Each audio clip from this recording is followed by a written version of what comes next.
किंमत वाढली की अधिक आणि याच्यावर कुठेतरी आळा बसला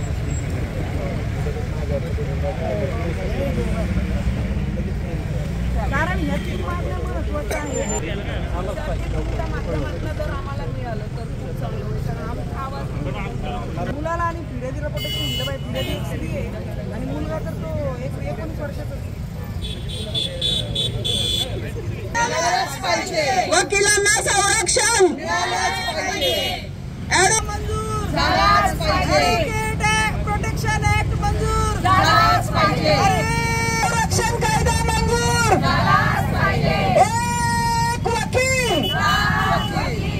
जी घटना 2 दिवसापूर्वी रावरी या ठिकाणी वकील दाम्पत्य आढाव त्यांची जी निर्गुण हत्या झाली त्या गोष्टीचा मी निषेध व्यक्त करतो.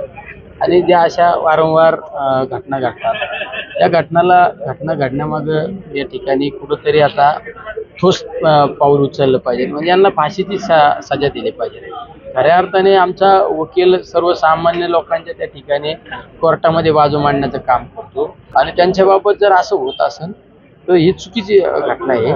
इथं राज्य सरकारला मी पत्रव्यवहार करून सांगणार आहे की वकील संरक्षण जो कायदा आहे ॲडव्होकेट प्रोटेक्शन ऍक्ट जो आहे तो लवकरात लवकर अंमलात आला पाहिजे. एबीपी माझा, उघडा डोळे बघा नीट.